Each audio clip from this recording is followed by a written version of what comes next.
and welcome back to Rugged Mountain Homestead. My name is Sarah, and today is another very busy day on the homestead. I wanted to go ahead and share a couple of shortcuts that I use in my kitchen all the time that help me and that are going to be especially helpful as we enter the holidays. Hopefully you will find something that you like and that you can implement on your own kitchen to make your days a little bit easier. I find that doing these things makes a lot of busy days easier for me.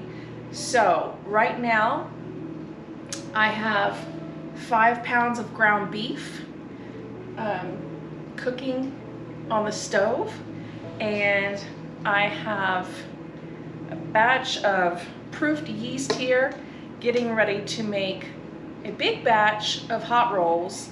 Some we'll eat now, and then the others I will put away until Thanksgiving.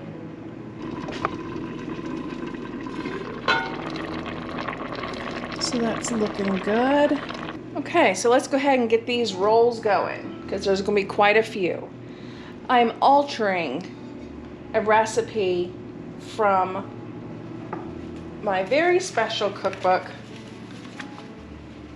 The Blessed Table, which was written by Miss Lori over on Whippoorwill Holler. And I love this because these are her recipes and just not something that's a reprint. But I've tweaked it a little bit, but I still will go ahead and put her recipe in the description box. Okay, so in here we're starting off with 1.5 cups of warm water and 1/3 cup of active yeast. I let mine sit for 15 minutes so it could proof nicely. Now it says to add 3 pounds, 10 ounces all-purpose or bread flour. So I'm using unbleached all-purpose flour, and I don't think along the ways of like 3 pounds, 10 ounces. So I know that 2 cups is a pound. So this is going to be 6 cups of flour plus 1 1/4. So there's 2, 4, 6. Okay, and then 10 ounces is 1 1/4 cup. If I didn't mention earlier, this is my first time making her hot rolls, but I wanted to definitely try it because I use her basic bread recipe for our sandwich bread, and it's no fail. Now to that, we're going to add 1/2 cup of dry milk. Mine has some little hard pieces, but that'll come out when we mix it. 3/4 cup of sugar.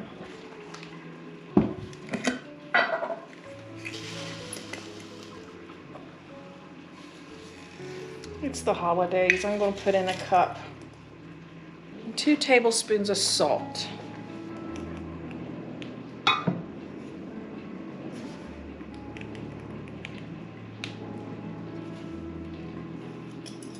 Okay, now I've already just realized my first pretty big mistake. And while I have everything in this bowl that's wonderful, I should have put it in my standing mixer in that bowl.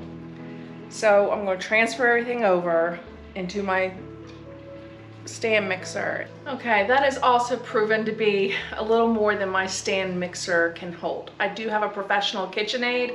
It's still a bit much, but this is a recipe for a batch of 50 rolls, so it makes a little sense. So I hope I don't fail at this because I took it all out and I have it back in my mixing bowl, and I'm going to follow her instructions, but I'm going to have to do this the old school way by hand. So I'm going to use 3/4 cup of olive oil. You can use whatever oil you have on hand. Her recipe says vegetable oil. I don't use vegetable oil, but I'm sure it's going to work just fine with olive oil. It's kind of my base oil around here. All right, so pour that in here. I hope this is not going to be a huge fail because it's a lot of ingredients to waste.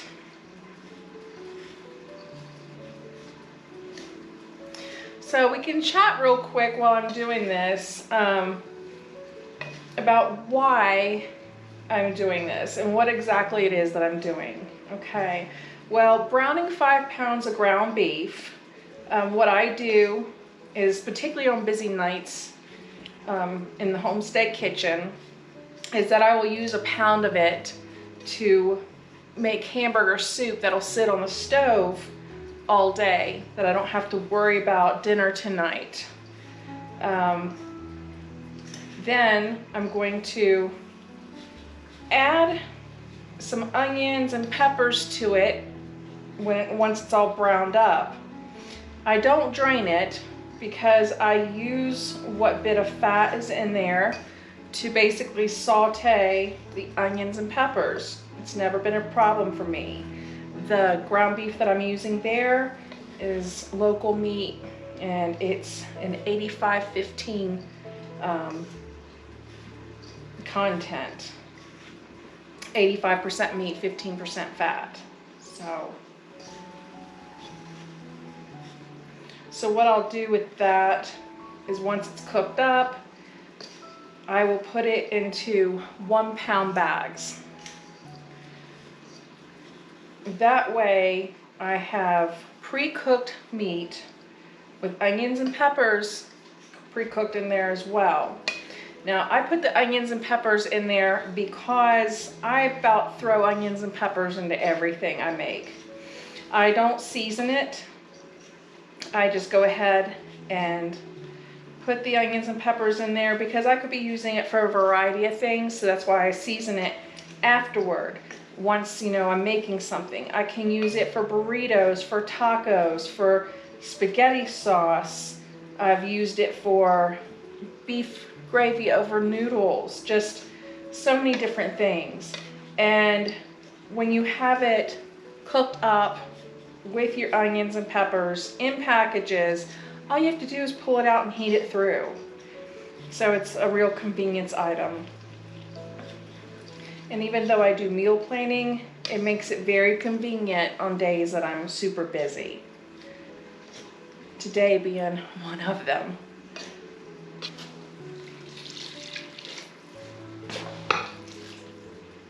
And 1 tablespoon of butter. Okay, right now this looks like a bit of a mess.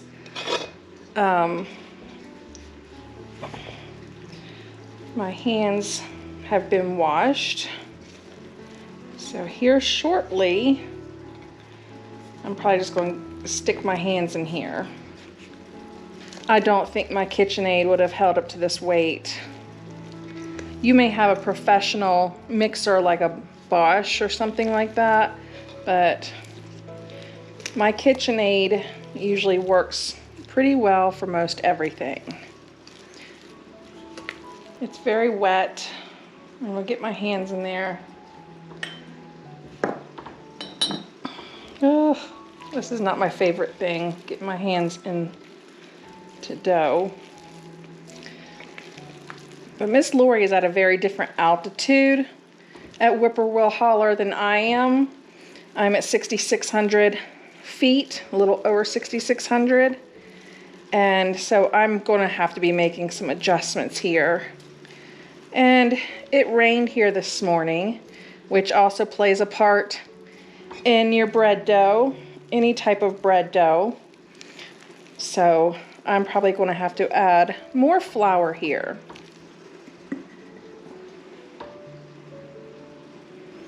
This part is just trial and error. And I've done this with all my bread recipes because, like I said, I have to adjust for the altitude. Usually I'm having to add liquid. You want your dough so that it actually pulls away from your bowl. Normally I would be adding this in while my mixer is going. Not today. Okay. And it's quite the little arm workout.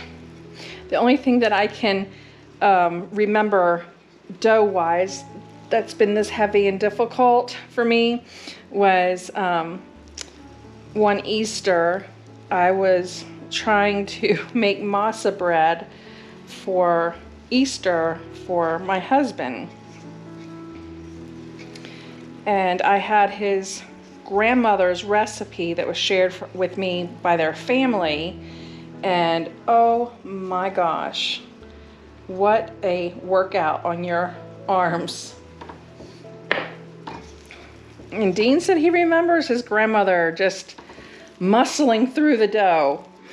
Okay, friends, now I've been working this dough for at least 10 minutes, but this is what to the point you want it to get like. You want there to be some good elasticity, but not sticky. Okay, and I'm gonna pour just enough oil in here just to kind of coat the sides a little bit, the bottom, and drop my dough on in there. Gosh, I hope this pot's gonna be big enough. All right. Oh, goodness. And then you just want to turn it over just so it can be gathered up in the oil, just so it doesn't stick. All right, so now what I'm going to do is I'm going to put a towel over it and I'm going to stick it in the oven. I'm not turning the oven on. I'm going to stick it in the oven and turn the oven light on, and that'll produce enough warmth for it to rise nicely.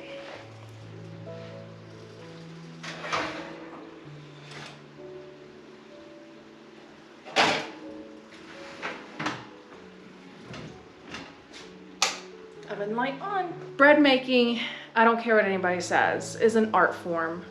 I am able to do sandwich bread now pretty well, but I have not done these dinner rolls yet. And there is nothing better to me than a yeast roll with butter melted on it, and you have it for dinners or you have it for Thanksgiving. It's just really nice. So I like to do things in batches a lot of times. And so this recipe was to make 50 rolls. So I was like, well, that's perfect. I will have, 2 dozen for Thanksgiving. I can put a dozen away and Dean and I can eat a dozen easy. So I had to make several tweaks, but I'm still gonna put the recipe in the description box because Miss Lori is a super whiz at cooking from scratch. She has a lot of awesome experience, and this is what she called her lunch lady hot rolls. And she has a lot of recipes from working in the schools, and they just can't be beat. So I'm using what's tried and true and having to alter it for my altitude. I think it's almost ready. Oh yeah. Oh yeah, this is definitely ready. A little warm there. Just gonna try and break it up some more. So I'm gonna clear off a small space here next to my dough station. We're gonna go ahead and get to chopping some onions. So now we have 2 of the onions from the Azure order, and these are really nice size organic onions. I love them. These are the yellow onions right here. And so I'm just going to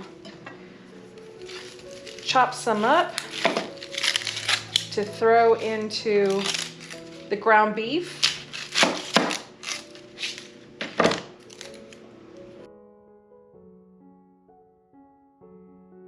And then this is the bag that I will be saving my peels and stuff in, the end pieces, until this bag is really full, and then I use this to make more broth. I think 1 onion is going to be enough to put in the pot with the ground beef, but I'm going to be chopping up several onions today.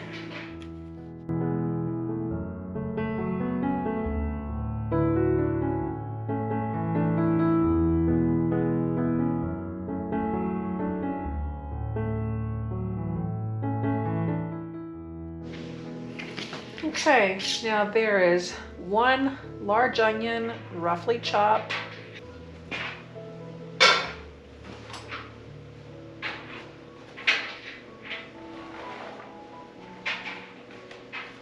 Now I don't know how many cups that was. I a lot of times don't cook like that unless I'm following someone else's recipe. I just know that 1 large onion does suffice for 5 pounds of ground beef for us. Again, those onions from Azure are very large. They're very nice. And so, yeah, an onion this size takes up the whole palm of my hand. That's what I use. Now I'm going to use some of the dehydrated red and green peppers just to throw into the mix. And I know that roughly 2 handfuls on me is a 1/4 cup. Yes, I have measured that out before. So I'm going to put in a 1/4 cup of red and a 1/4 cup of green. So I'm just going to go ahead and let those saute in with the ground beef, and we'll be on to the next task. Okay, so while the bread dough is still rising, this is what we're going to do with the onions.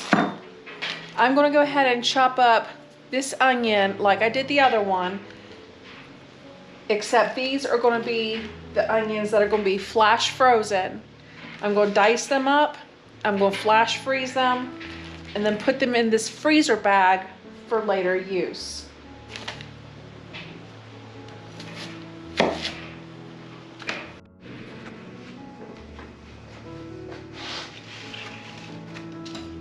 Okay, my second large onion. And this is just a rough chop, dice, and you can do it however you like. If you find that you use more rings, then just flash freeze rings, or if you're using onion quarters. But when I need diced onions, when a recipe calls for diced onions, this is the easiest, most convenient way that I have found.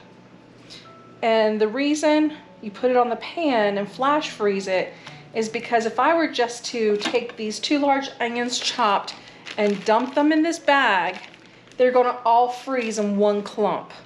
This way, them being flash frozen, once they've been in there a good hour or so, hour and a half, I can just pick these up by the handful, put them in that bag, and then when I go and need diced onions for a recipe, I can just go in this bag and take out whatever I need. Put that in there secure, about an hour or so. I will take those out and bag them up. Right now, just checking on this ground beef again. Oh my gosh. Oh, this rose all right.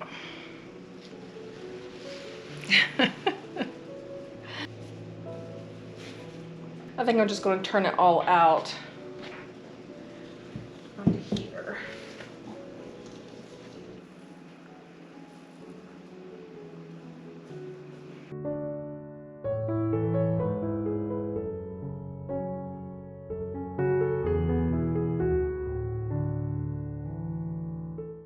Okay, this is 28 yeast rolls. Some of these are starting to rise already. I'm going to put them in a warm place for the next 30 minutes and then put them in the oven.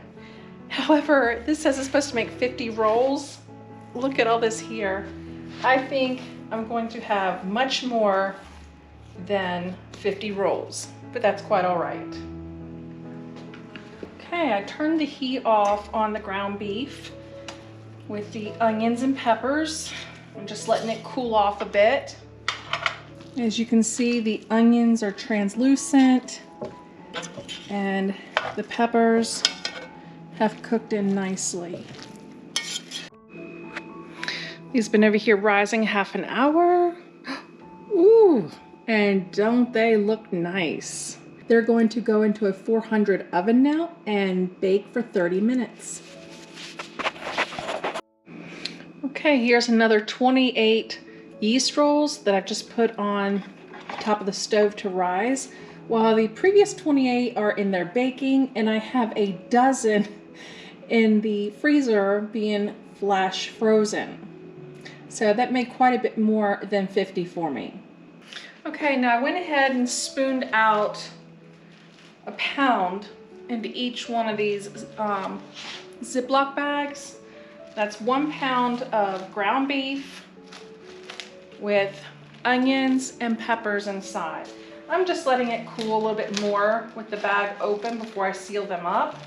And now that I have those ready, just cooling off a little bit, I'm gonna go ahead and get this hamburger soup made. This is also where it's so nice that the dehydrated vegetables come in so handy.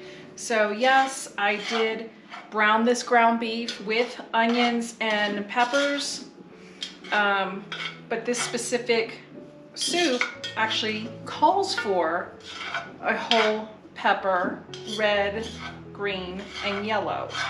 I'm not using the yellow, so I'm just gonna put in some more green and some more red.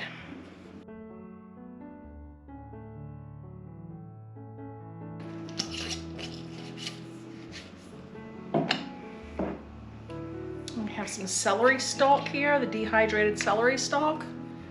I'm only gonna put in a little bit there, maybe just a tiny bit more.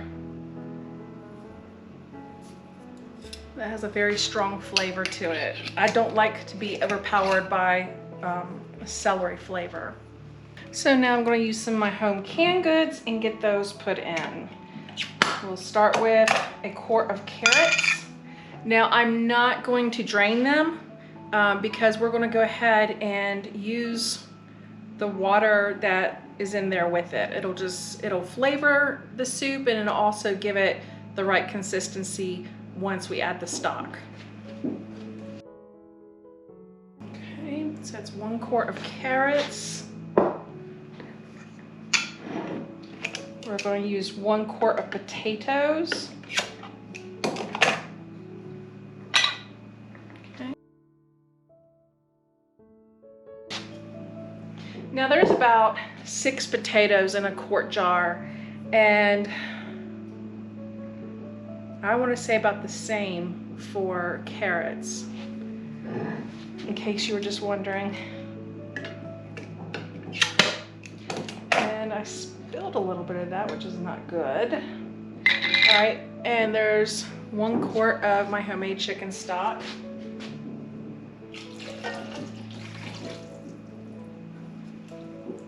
I have 3 tablespoons of dehydrated tomato flakes. This kind of keeps me from having to use tomato paste, which is fine. But I have more dehydrated tomato flakes than I do paste. So let's use what we have.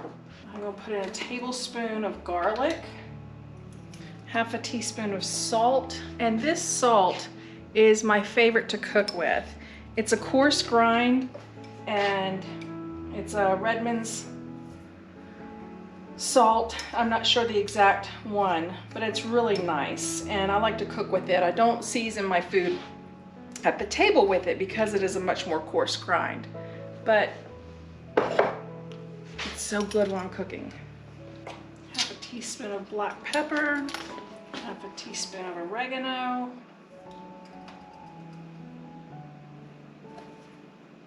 about a whole teaspoon of oregano.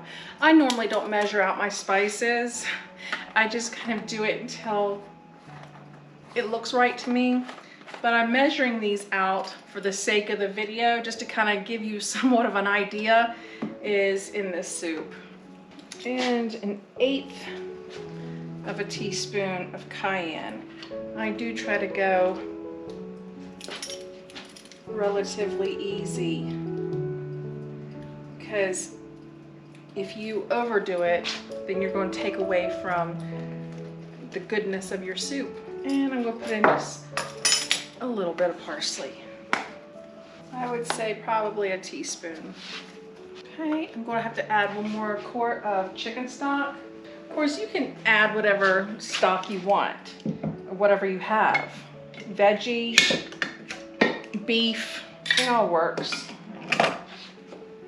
All right, that is going to do it. Okay, so we've actually gotten quite a bit done today.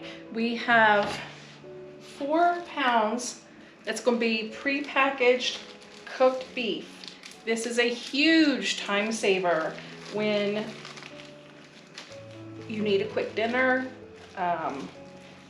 if what you had planned just didn't work out, what have you. But I have used these tacos, burritos, spaghetti, soup, you name it. Anything that you have ground beef, onions, and peppers in. And that's practically everything for us. If you don't like peppers and just want to do onions, or vice versa. Now when wrapping them, I do try to get out all the air, because air getting in there in the freezer can cause freezer burn. I haven't had that happen, but I'm pretty careful. Now I'm going to take a gallon freezer bag, label this before I get everything put in, and just put these individual bags into this gallon Ziploc freezer bag.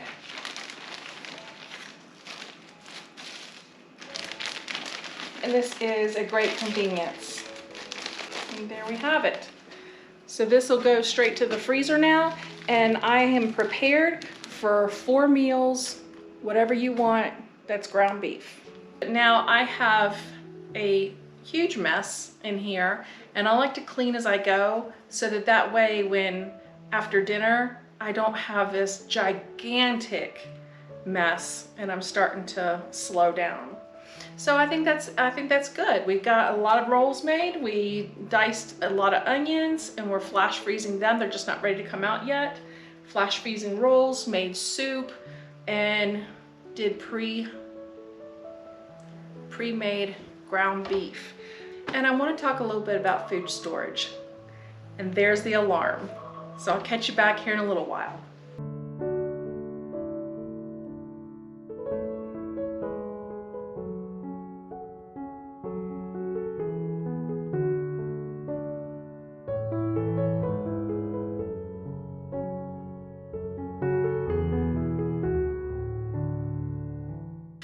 Hi friends. Well, that was a bit of a break.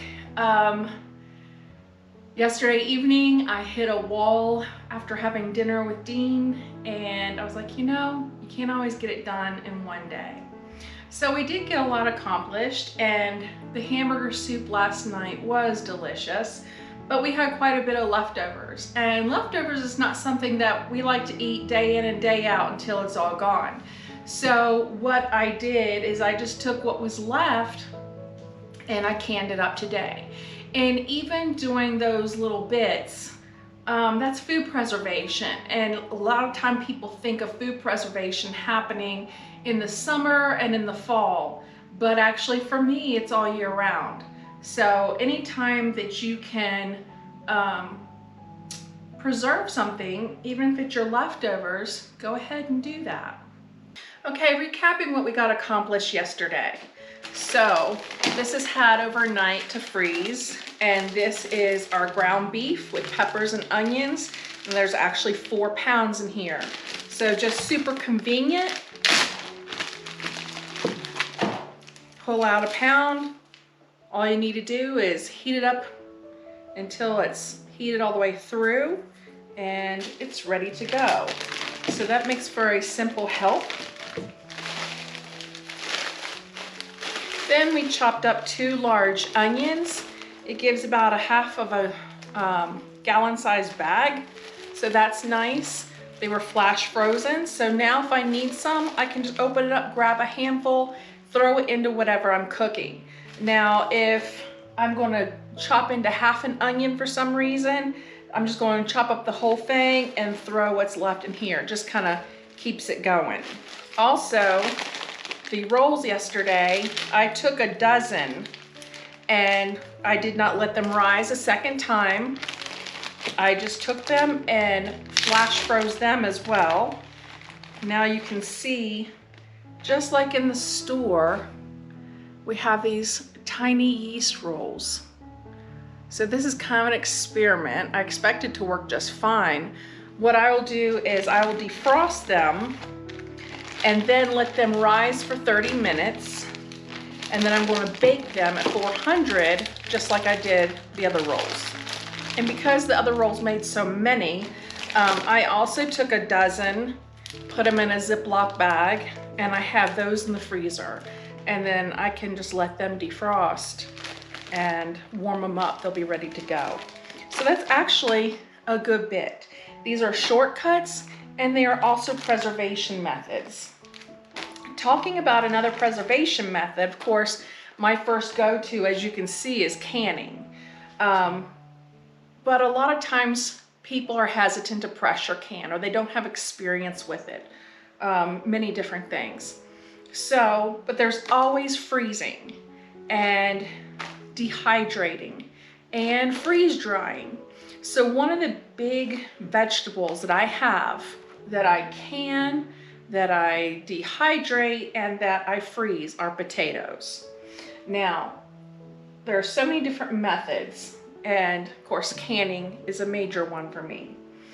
But if canning is not your thing, then what you can do is you can take your potatoes, you can slice them really thin, you can dehydrate them. If you don't have a dehydrator, set your oven on 200, put them in there, and then just leave them until they are completely dried and crisp. You can put them in the food processor and grind them down to instant flakes, to have potato flakes that you would use just like you would instant potatoes.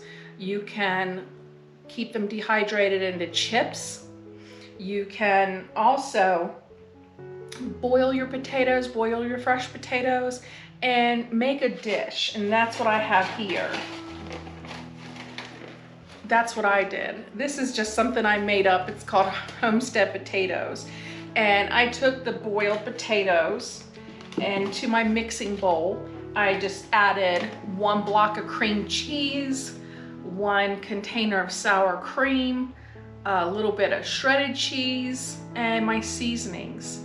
And I just stir it all up, throw it in a container, and then when I'm ready, I can just defrost it and heat it in the oven. So you could do a lot of dishes like that. You can also just dice your potatoes, flash freeze them, and keep them that way.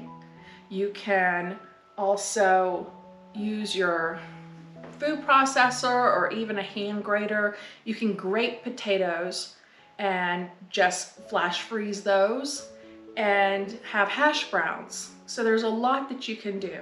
Also, as you see here, I have my onions, both sweet and yellow, in colanders on my counter. They store quite similarly to potatoes, so that if you wanted to keep some fresh potatoes for fresh eating, then I would do so in a basket, in a milk crate, in anything where you can get ventilation, airflow all the way around. You could use a colander and stick them in your basement, stick them in like a pantry. And I usually, for Dean and I, if I'm going to store fresh potatoes, it's usually 10 pounds. I just do 10 pounds for us, because that's about what we can go through fresh before they start sprouting. Bacon is another one of those things that when you want some for whatever reason, to me, it's always just like, oh, now I've got to cook some bacon. It just seems like such a pain, just like an extra kind of, more than just an extra step, just another thing to cook. So what I like to do is to go ahead and take a minimum of 1.5 pounds of bacon, which is what this slab is. Usually I buy it in a 3-pound bundle, and I did do that, but we've already gone through it. And I'm just going to cut this into thirds. That's what's most manageable for us. And then I'm just going to take my cast iron pan and lay these little strips in there. I like doing them in the strips because they're easy to use for sandwiches, if that's what you choose, or if you need bacon bits, they're easy just to chop up, and just whatever else you may need bacon for. And then I put it in the oven. It's a lot less mess. You know, you don't have the splatter from frying. I do mine at 350, and then when doing them in the cast iron pan, I get all the bacon drippings. So then that way I put it through my filtered pot, and I have bacon fat ready to go. So it's just kind of all convenient right there together. And now I have this ready to go. I'll just stick it in my oven. Sometimes time doesn't always allow me to bake a fresh batch of cookies.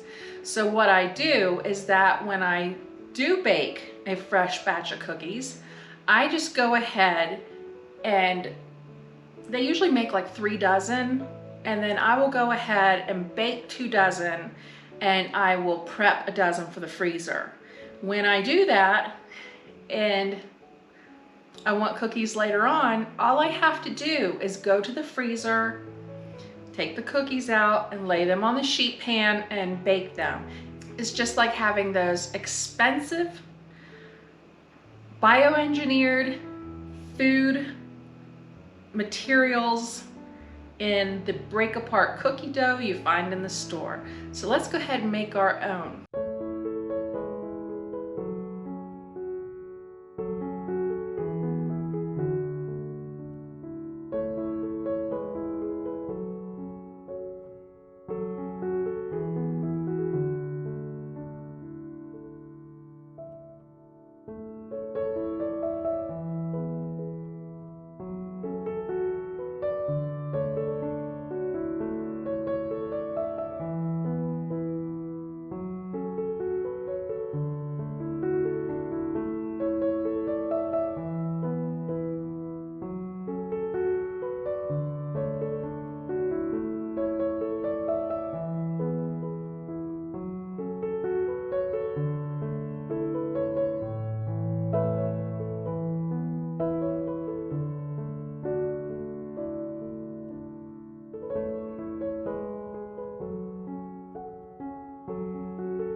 Okay, so I've laid the parchment paper down on the baking sheet. When I bake cookies, I use it like this so that the bottoms of them don't get brown or overbaked, because I have been known to do that.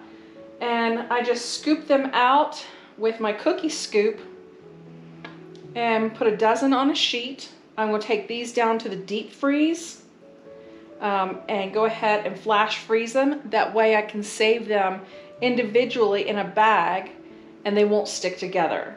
Okay, and these I'll scoop out to bake today.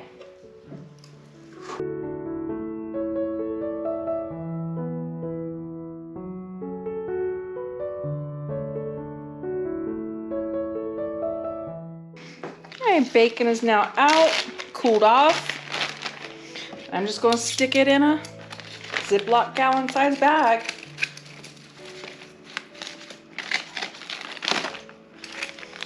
The hard part is not eating it all. I love bacon.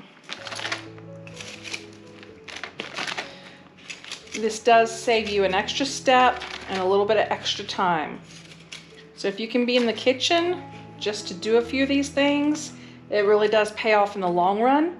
Or what I have found most helpful is if you're already doing some of these. Let's say, you know, you're making breakfast for the family and you're already doing a load of bacon. We'll do an extra one. Just do it as you go.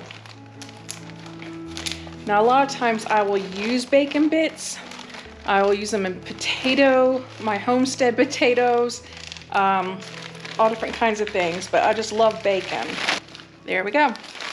Okay, so now we have 2 dozen cookies out of the oven, and I have another Ziploc bag, and I have pulled the dozen cookies out of the deep freeze that I flash froze, and you can see,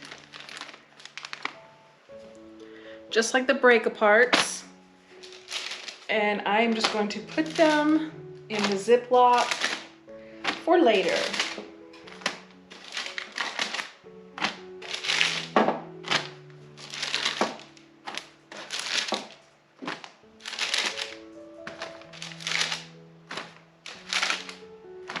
Okay,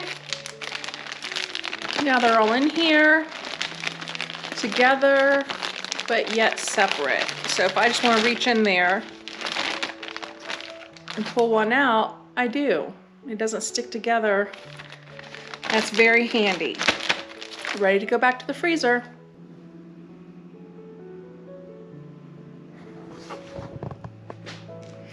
Well, friends, there we have it. We've actually gotten a lot done. We have fresh baked cookies, we have fresh baked rolls, we have 1.5 pounds of bacon, a dozen yeast rolls frozen, a dozen yeast rolls already baked frozen, 4 pounds of ground beef with onions and peppers, oatmeal chocolate chip break-aparts, and a bunch of diced onions. This feels so good that when I come into the kitchen now to make something, or if I'm just a little bit tired, or just say, you know what, thank goodness I have those onions already chopped. It doesn't seem like a big deal, but a lot of times it's just extra steps, and it's so nice just to be able to throw together a meal with convenience items that you don't have to worry about their ingredients. Thank you for joining me up in the kitchen at Rugged Mountain Homestead today. I've really enjoyed having you here, and we've gotten a lot done. So until next time, take care.